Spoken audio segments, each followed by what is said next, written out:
오늘 함께 읽으신 이 빌립보서 말씀 가지고 성도의 행복한 삶이라는 제목으로 하나님의 은혜 나누도록 하겠습니다. 여러분, 빌립보서에 별명이 있습니다. 뭔지 아십니까?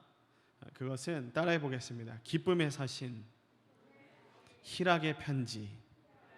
이것이 빌립보서의 별명입니다. 애칭이죠. 이렇듯 별명은 기쁨의 서신이고 희락의 편지인데, 바울이 이 서신을 쓰던 때와 장소는 딱히 이같이 기쁨과 희락이 가득한 곳과 때는 아니었습니다. 왜일까요? 그것은 이 편지가 쓰여지는 그때가 바로 사역의 마지막 쯤인 감옥에서, 옥중에서 쓴 편지이기 때문입니다. 어떻게 바울은 이렇게나 열악한, 아니 최악의 상황에서 다른 누군가에게 자신의 희락과 기쁨조차 챙길 수 없는 그런 억압된 환경 속에서 다른 누군가에게 이 기쁨과 희락을 전할 수 있는 삶을 살 수 있었을까요? 오늘 그 바울이 그렇게까지 기쁨과 희락을 어떤 상황 가운데서도 잃지 않았던 그 일체의 비밀을 오늘 여러분들과 함께 나누기 원합니다. 여러분, 정상적인 그리스도인, 이 크리스천들은요, 두 가지에서 세상 사람들에게 놀라움을 불러일으킵니다. 먼저는 세상 사람들, 즉 넌 크리스천보다 인생을 보다 더 긍정적으로 보며 이들의 삶은 세상 사람들에 비해서 훨씬 행복해 보인다는 겁니다. 기쁨이 넘치는 인생, 늘 긍정적인 인생을 살고 있으면 세상 사람들이 보면서 느끼면서 어떻게 저럴 수 있을까 하면서 놀란다는 거죠. 둘째는 이보다 더 놀라움을 주는 이유인데, 행복하고 긍정적일 현실적인 이유가 전혀 없는데 행복하다는 거예요. 다른 누구보다, 다른 사람보다 재정적으로 여유가 있거나 풍부한 부유함에 있는 것도 아니고 어떤 삶이 평안한 것도 아닌, 그냥 누가 봐도 우울하고 분노하고 염려해야 될 그런 상황 가운데서도 늘 마음이 고요하고 평안한 삶을 사는, 행복한 삶을 누리는 게 바로 크리스찬의 삶이라는 거죠. 그거를 보면서 세상 사람들이 놀라는 것입니다. 이들에게, 이 사람들, 세상 사람들에게는요, 보통 사람들에게는 행복의 근원이 우리를 볼 때 다른 데 있는 것처럼 보여요. 세상 사람들이 우리를 볼 때 행복의 근원이 전혀 그 사람들과 똑같은 곳에 있지 않고 뭔가 특별한 무엇이 있다라고 생각이 든다는 거죠. 도대체 사람들은 우리에게서 이 두 가지 요인을 보면서 도대체 무엇이 저 사람을 저렇게까지 행복하게 만들었을까라는 궁금증을 갖게 된다는 겁니다. 사랑하는 여러분, 신앙은요, 곧 현실적인 삶의 능력입니다. 신앙은 지식이나 감정을 넘어서서 현실적인 삶의 변화의 능력인 것입니다. 성도는요, 남다른 행복을 경험하며 사는 이들이에요. 여러분, 우리가 예수 그리스도의 십자가의 보혈로 새로운 삶을 시작하게 되었다면 우리가 이와 같은 행복을 누리며 사는 사람들이 되어야만 할 것입니다. 혹시 아직도 내가 하나님을 믿었는데 마땅히 여전히 하나님 안에서 누려야 될 이 행복을 누리지 못하고 계시다면, 오늘 이 밤 바울이 말하는 행복의 이 비밀들을 여러분 들으시면서 내가 저와 같은 하나님 안에서의 긍정적임, 하나님 안에서의 행복함을 다시 회복하는 오늘 이 밤 되시길 주님의 이름으로 다시 한번 축복합니다. 아멘. 우리 함께 11절의 말씀 다시 한번 더 읽어보도록 하겠습니다. 11절의 말씀 함께 읽겠습니다. 시작. 내가 궁핍함으로 말하는 것이 아니니라. 어떠한 형편에든지 나는 자족하기를 배웠노니. 어떠한 형편에든지 나는 자족하기를 배웠다. 여러분, 앞서 말씀드린 바와 같이 바울은요, 옥중에서 이 서신, 편지를 썼습니다. 그는 옥중에서 고난의 상황에서 자족의 신앙을 배웠다고 지금 고백하고 있는 거죠. 자족한다라는 것은 쉽게 말하면 만족한다라는 것입니다. 어떠한 상황, 내가 좋든지 싫든지, 내 상황이 풍부하든지 가난하든지 그런 것과는 상관없이 늘 만족하는 삶을 산다라는 거예요. 그런데 보통 사람들이 이 만족하는 삶을 산다 할 때 이 만족함은 그에 맞는 이유가 있습니다. 그렇지 않습니까? 보통 사람의 경우는 인생이 만족하다라고 하면 자기 인생이 뭔가 자기의 뜻하는 대로 그 길이 잘 열리고 뭔가 걸어갈 때 더 플러스 되는 요인들이 자기에게 넘쳐나는 삶을 살 때 나는 만족해 라고 이야기하는 거예요. 내가 의도한 바대로 또는 기대한 바대로 흘러가는 인생을 살 때 그렇다는 거죠. 그런 측면에서 보면 이 빌립보서를 기록하는 바울의 상황에는 만족이라는 조건이 사실은 충족되지 않아요. 옥중에서 자족한다는 것은요, 일반적으로 이해가 되지 않는 일이기 때문이죠. 옥중에 살면 그 인생의 모든 자유와 행복과 인권이 박탈당하는 곳 아닙니까? 그곳은 고통스러운 곳입니다. 그 고통스러운 곳에서 느끼는 자연적인 감정이 무엇입니까? 여러분, 고통 속에 있으면 어떤 감정을 먼저 느끼세요? 어떤 생각이 먼저 드십니까? 내가 빨리 이 고통에서 벗어나고 싶다라는 생각을 하지, 만족해, 난 이 고통이 너무 즐거워라고 말하진 않는다라는 거예요. 그런데 바울이 자신이 어떠한 형편에든지 자족하기를 배웠다라고 이야기하고 있습니다. 바울은 그 옥중에서 어떻게 이 자족의 삶, 만족하는 삶을 배울 수 있었을까요? 자유롭게 편안한 상황이 아닌 익숙하지 않고 불편하고 두렵고 벗어나고 싶은 곳에서 바울이 만족할 수 있었던 이유가 무엇입니까? 그에게는 이미 만족할 줄 아는 경험, 다른 세계를 보는 눈이, 그 눈을 가지는 경험이 있었다라는 겁니다. 사도행전 16장을 보니까요, 바울이 2차 전도 여행을 할 때 이 빌립보를 이미 거쳐간 적이 있습니다. 이곳에서 아주 특별한 경험을 했어요. 사탄의 도구로 쓰임을 받고 있던 한 여인을 귀신에게서 쫓아내줍니다. 귀신을 쫓아내줘요. 귀신 들린 여인에게서 귀신을 쫓아내줍니다. 그러나 그 귀신 들린 여인으로 돈을 벌고 있던 그 시대의 고위 관직들이 바울과 실라를 고발해버립니다. 그래서 그들이 매를 맞고 거반 죽을 뻔한 상황으로 옥에 갇혀요. 그런데 그들이 그 옥에서 무엇을 합니까? 정신을 잃고 일어나자마자 갑자기 하나님을 찬양하기 시작합니다. 막 찬양하니까 어떤 일이 일어납니까? 그들이 가지고 있던 차고들이 팍 벗어나고, 그리고 또 갇혀있던 옥문이 열리는 놀라운 역사를 그들이 경험했다라는 거죠. 이미 빌립보에서 바울은 그러한 남다른 세계를 보는 경험이 있었다라는 거예요. 빌립보서를 쓰고 있는 이 상황도 마지막 자기의 죽음 앞에 서 있는 감옥입니다. 그는 옥중에 갇혀서 수인의 몸으로 자유를 박탈당하는 것으로 보이지만 그에게 남들이 알지 못하고 또 보지 못하는 또 다른 세계가 열려 있었던 거예요. 옥중의 매임은요, 더 이상 매임이 되지 못합니다. 왜 그러냐? 그에게 하나님의 사랑과 그 하나님의 사랑 안에서 누리는 진정한 안식과 자유가 그에게 이미 임해 있었기 때문이에요. 이것이 바로 영의 자유입니다.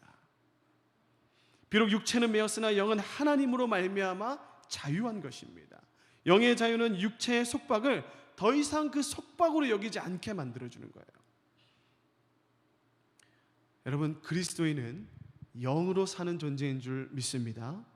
육체는 실제가 아닙니다. 영으로 하나님을 만나면 육체의 고통과 매임은 더 이상 고통이 아니고 억압이 아니게 되는 것입니다. 예수 그리스도의 사랑 안에서 전혀 다른 차원의 것으로 다가오는 것이에요. 그리스도인은 보이는 세상에 살지 않고 보이지 않는 하늘을 소망하며 사는 사람들입니다. 그래서 찬송에도 말하지 않습니까? 초막이나 궁궐이나 내 주 예수를 모신 그곳이 어디나? 하늘나라. 이 고백이 저와 여러분의 고백이 되기 원합니다. 그리스도인은 세상과 다른 지평에서 사는 거예요. 가난해도 감사하고 병들어도 평안합니다. 사람들에게 욕을 먹어도 그 말에 매이지 않고 자유롭습니다. 이들은 어디서나 자족합니다. 그래서 어려운 상황을 초월하여 사는 이 신앙인은 세상 사람들에게는 경이로운 대상이 되는 거예요. 어떻게 저렇게 살 수 있을까? 오늘부터 여러분들에게도 이와 같이 만족할 이유들이 날마다 여러분 상황 가운데, 삶 가운데 보여지는 놀라운 은혜의 순간들이 있기를 축복합니다. 내 안에 또 내 주변에 이미 하나님이 그러한 것들을 많이 열어두셨어요.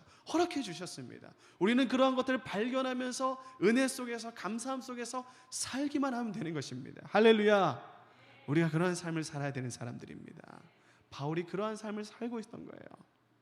다만 우리 눈을 가리워서 그것을 보지 못하게 하는 사단 마귀의 음성과 방해를 오늘 간구함으로 말미암아 그곳에서 자유하게 돼서 주님의 놀라운 은혜로 말미암아 그럼에도 불구하고 주님께 감사하는, 만족하는 삶이 시작되는 오늘 이 밤 되시길 주님의 이름으로 축복합니다. 그것이 바로 바울이 말하는 첫 번째 그 행복의 비결이었습니다. 어느 상황에서나 만족할 줄 아는 삶.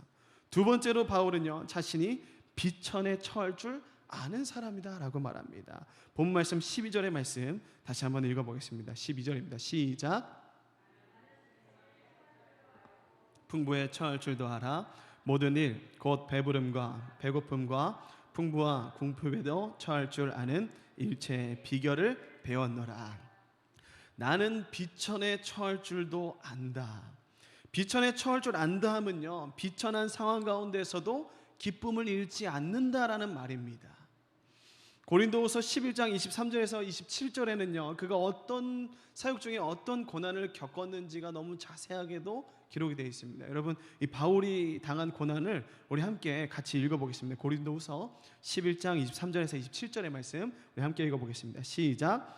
그들이 그리스도의 일꾼이냐 정신없는 말을 하거니와 나는 더욱 그러하도다. 내가 수고를 넘치도록 하고 옥에 갇히기도 더 많이 하고 매도 수없이 맞고 여러 번 죽을 뻔하였으나 유대인들에게 40에서 하나 감한 매를 5번 맞았으며 3번 태장으로 맞고 1번 돌로 맞고 3번 파선하고 일주야를 깊은 바다에서 지냈으며 여러 번 여행하면서 강의 위험과 강도의 위험과 동족의 위험과 이방인의 위험과 신의 위험과 광야의 위험과 바다의 위험과 거짓 형제 중에 위험을 당하고 또 수고하며 애쓰고 여러 번 자지 못하고 줄이며 목마르고 여러 번 굶고 춥고 헐벗어도느라. 이것이 바울의 삶이었습니다.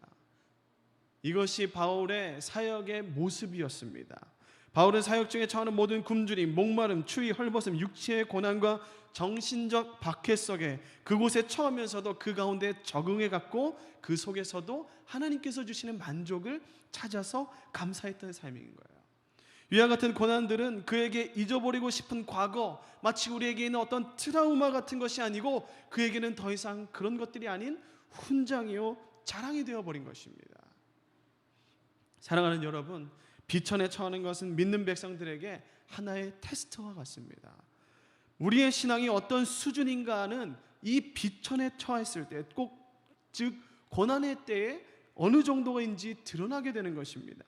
만일 가난하고 공경에 처할 때 그저 염려하고 상황과 환경을 보면서 불평불만만 한다면 그것은 아직 신앙이 어리다는 것을 증명해요. 아직 비천에 처할 줄 모르는 것입니다. 마치 출애굽한 이스라엘의 백성들이 그와 같은 모습을 보였습니다.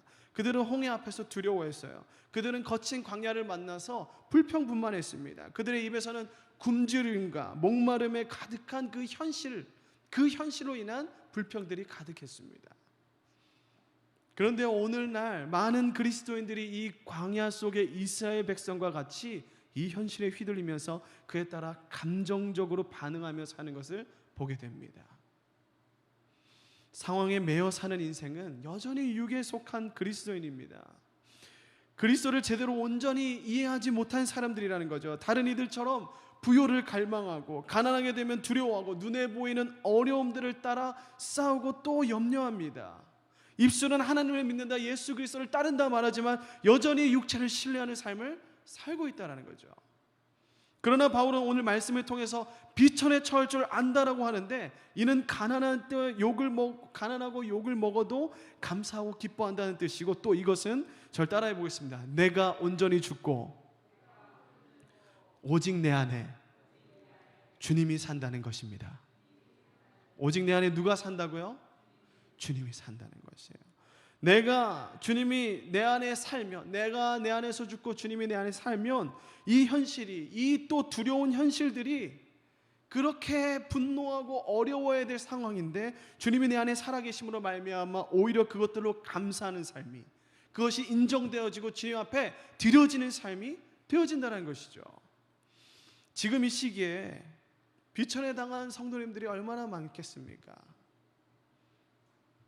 고난 속에서 마음이 참 어려운 가운데 있는 성도들이 얼마나 많은지 모릅니다.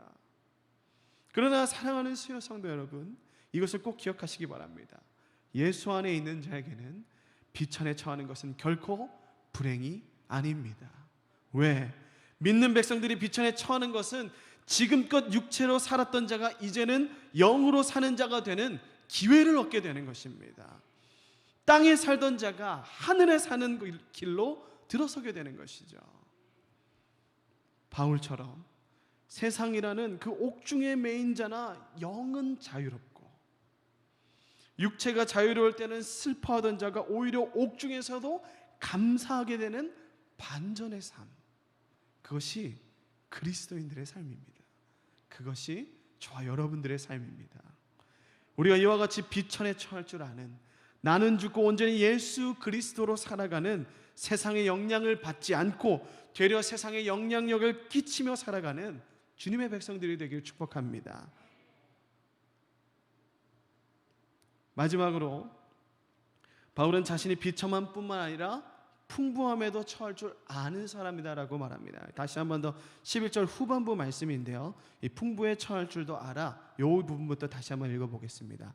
12절 풍부에 처할 줄도 알아부터 함께 읽어보겠습니다. 시작. 풍부에 처할 줄도 알아 모든 일 곧 배부름과 배고픔과 풍부와 궁핍에도 처할 줄 아는 일체의 비결을 배웠노라. 풍부에 처할 줄도 아는 사람. 비천에 처해서도 자족하는 것은 쉽지 않아 보여도 어느 정도 가능해 보이죠. 그런데 풍부에 처해서 자족하는 것은 보통 사람들도 할 수 있는 일처럼 보입니다. 풍부하고 뭔가 다 갖춰져 있는 상황 가운데 자족할 줄 모르는 사람이 어디 있겠습니까? 그러나 여러분, 풍부에 처할 줄 아는 것이 우리가 생각하는 것과 같이 쉬울까요? 오늘 이 말씀을 통해서 다시 한 번 더 생각해 보기 원합니다. 사실 풍부에 처할 줄 아는 것은요, 비천에 처할 줄 아는 것보다 훨씬 어려운 삶입니다. 풍부에 처할 때 자족하는 것은 쉬운 일처럼 보여요. 그러나 보통 풍부에 처해서 자족한다는 것은 본질적인 자족, 만족이 아니라는 거예요. 보통 사람이 부유할 때는요, 부유할 때 하나님께 감사하는 것은 하나님 때문이 아니라 부유함 때문이고, 그 사람에게 부유함이 사라진다면 그 사람에게는 더 이상 기쁨과 희락이 없어지겠죠. 그 사람이 부유함 때문에 기쁜 삶을 살았다면. 이것은 풍부에 처할 줄 안다는 바울의 고백과는 전혀 다른 것입니다. 풍부에 처할 줄 안다라고 하는 것은요, 그 물질적인 풍부함, 내 상황의 풍부함이 아니라 그 풍부함의 근원이 되시는 하나님을 알므로 그에게 감사하고 그 은혜 안에서 풍성함을 누리는 삶을 말하는 거예요. 그 은혜의 풍성함 속에서 물질적인 풍요는 자연스럽게 따라오게 되어 있는 겁니다. 성경은 영적인 삶이라고 해서 늘 가난하고 소박하게 살아야 된다고 말하지 않습니다. 오히려 영적인 축복은 육적인 축복을 동반하기도 합니다. 여러분, 아브라함을 보십시오. 믿음의 조상으로서 복을 받아서 충만한 육체의 복을 누립니다. 얼마나 많은 재산들을 가졌습니까? 이스라엘에게 주신 가나안도 어떻게 보면 하나님의 축복이 아니겠습니까? 그런데 그 부요함의 축복을 누리게 될 때 많은 이들은 오히려 비천에 처했을 때 가졌던 그 단순한 신앙을 잃어버리고 하나님이 주신 물질적 축복의 마음을 빼앗겨버려 진정한 영의 축복을 잃어버린다라는 거예요. 이것이 가나안에 들어가서 우상 숭배에 빠져버린 이스라엘의 실패의 근본적인 이유였습니다. 그래서 풍부에 처할 줄 안다는 것은 결코 쉬운 일이 아니라는 것이에요. 내 삶에 문제가 없고 재정적으로 환경적으로 부유하면서 하나님을 사랑하고 그분을 전적으로 믿고 따르고 의지하고 사랑한다? 그런 사람이 있다면 정말 영적으로 올바로 서 있는, 칭찬받아야 되는 사람입니다. 그렇다면 어떻게 해야 우리가 이 풍부함 속에서도 주님께 감사할 줄 아는 삶을 살 수가 있을까요? 그것은요, 앞서 말씀드린 것에 답이 있습니다. 우리가 풍부에 처할 줄 알기 위해서는 그에 앞서서 비천에 처할 줄 아는 삶을 올바로 경험하고 넘어가야 된다는 거예요. 비천에 처해서 자족하는 그리스도인은 풍부함 속에서도 그 부유함으로 하나님의 뜻을 이룰 줄 아는 것입니다. 왜? 내가 이 받은 재정으로 하나님의 나라를 이룬다고 말하는 것과 이미 가지고 있을 때 내 마음대로 쓰는 것과는 전혀 다른 차원이거든요. 여러분, 우리는 그런 의미에서 이 풍족함을 누릴 준비가 다 돼 있는 사람입니다. 왜? 이미 우리의 영은 비천함으로 예수 그리스도를 만나 만족하는 삶을 살게 된 분들이 이곳에 모여있기 때문이에요. 예수를 몰랐다면 이미 비천함 속에서 불평과 불만 속에서 살아있던 사람들이 이제는 어느 상황 가운데서 예수 그리스도를 만남으로 자족할 줄 아는 삶이 되었기 때문이죠. 이제는 그리스도를 만나서 감사와 찬양으로 하루하루를 살아가는 그런 비천에 처할 줄도 알고 풍부에 처할 줄도 아는 삶을 저와 여러분이 이미 살고 있다는 것입니다. 세상 사람들은 아니 믿는 백성들에게도 가난함보다는 만족함, 부요함을 많이 소망하는 것이 사실입니다. 그러나 그렇게 간절하게 얻은 부요함은 인간을 물질의 노예, 세상의 노예로 자연스럽게 끌고 가요.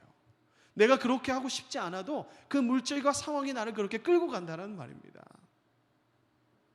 그래서 우리의 간절한 소망은요, 부요하게 됨이 아닙니다. 하나님 나를 부요하게 해주십시오가 아닙니다.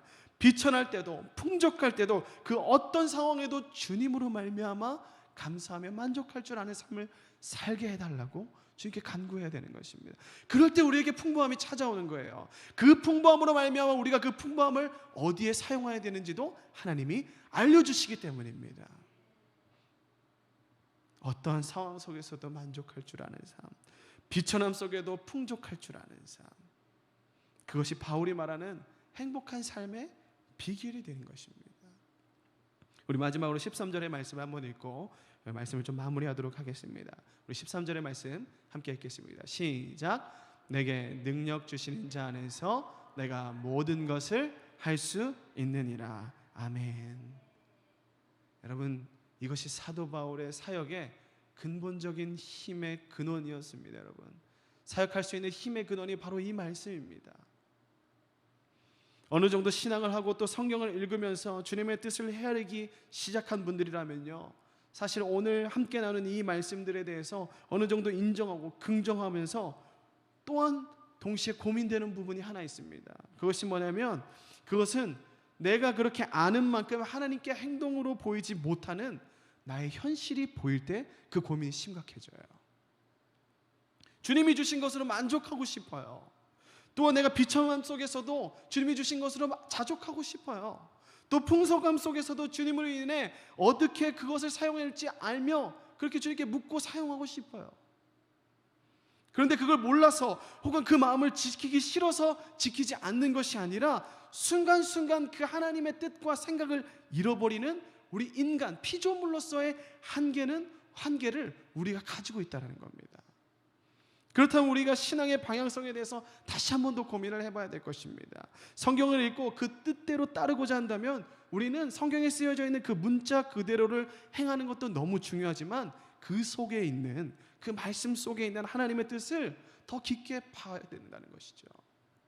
우리가 실패하지 않는 신앙의 길을 걷기 위해서는요, 우리 스스로의 힘으로 자족하며 비천에 처할 줄 알고 풍부에 처할 줄 아는 능력을 우리의 스스로 보이는 것이 아니라 나는 할 수 없고 나는 부족하고 나는 그와 같은 신앙의 능력을 보일 수 없으나 오직 우리 구주 예수 그리스도 안에서 그 모든 것을 행할 수 있음을 믿고 나아가는 이 바울과 같은 신앙의 자세가 우리에게 필요하다는 것입니다. 바울은 그 이야기를 하고 있는 거예요. 바울도 사실 아팠어요. 바울이 왜 안 힘들었겠습니까? 그도 포기하고 싶었을 것입니다. 그러나 그가 그 모든 것을 견디고 이기고 참고 모든 것을 감당할 수 있었던 것은 그의 능력이 뛰어나서 참을성이 좋아서가 아니라 어떤 특별한 힘과 능력이 부여받아서가 아니라 내게 능력 주시는 자 예수 그리스도 안에 그가 있었기 때문입니다. 주님이 행하시는 것은 다 주의 말씀을 들으며 주의 행하심을 찬양하며 주의 뜻을 깨닫기 위하여 기도하며 간구하는 것을 말해요. 그것이 주님 안에 있는 것입니다. 사랑하는 성도 여러분, 예수 안에 있기를 힘쓰시는 여러분들 되시길 축복합니다. 예수 앞에 머무르는 것을 치열하게 지켜내시는 여러분들 되기를 축복합니다. 예수 안에 있는 그 생명력으로 살아가는 여러분 되기를 주님의 이름으로 축복합니다.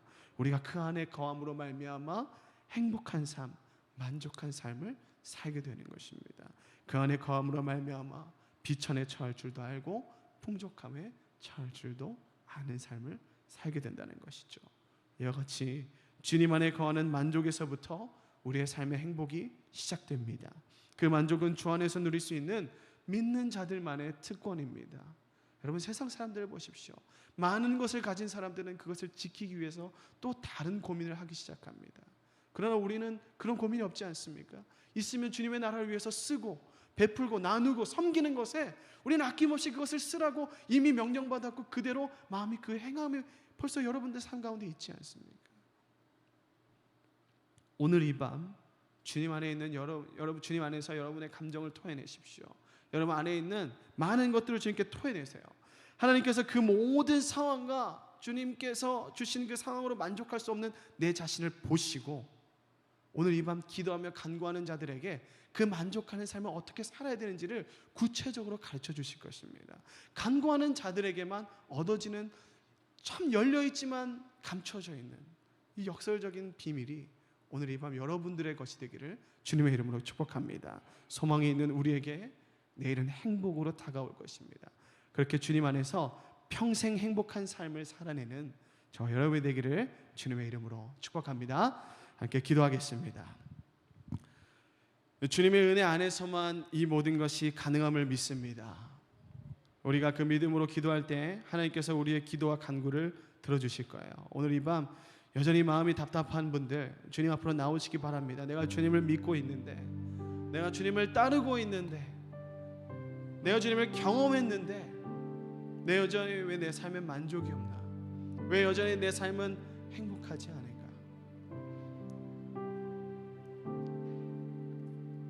이 시간 주님의 음성을 듣고 다시 한 번 더 나아갈 길을 발견하는 여러분 되길 축복합니다. 함께 기도하실 때 하나님, 오늘도 우리가 주님의 놀라우신 은혜를 구합니다. 주님이 우리의 왕 되심을 우리가 인정하고 우리가 주님께 속한 자들임을 다시 한 번 더 알게 해 주시옵소서. 그래서 우리가 처한 모든 상황, 빈곤이나 궁핍함이나 풍부함이나 넉넉한 모든 때에 주님으로 말미암아 만족하는 감사하는 우리의 삶이 되게 하여 주시옵소서. 또한 우리 고3 수능이 9일 앞으로 다가왔습니다. 코로나로 인해서 사회적 거리두기가 왔다 갔다 하는데 아이들의 그 마음이 흔들리지 않고 집중해서 시험을 칠 수 있게 기도해 주시고 함께 힘쓰는 학부모님들을 위해서도 여러분 함께 기도해 주시기 바랍니다. 우리 함께 여러분들이 가지고 나온 기도 제목과 오늘 받은 말씀을 위하여서 주님의 이름으로 한번 부르짖고 기도하며 나아갑니다. 부르짖습니다. 주여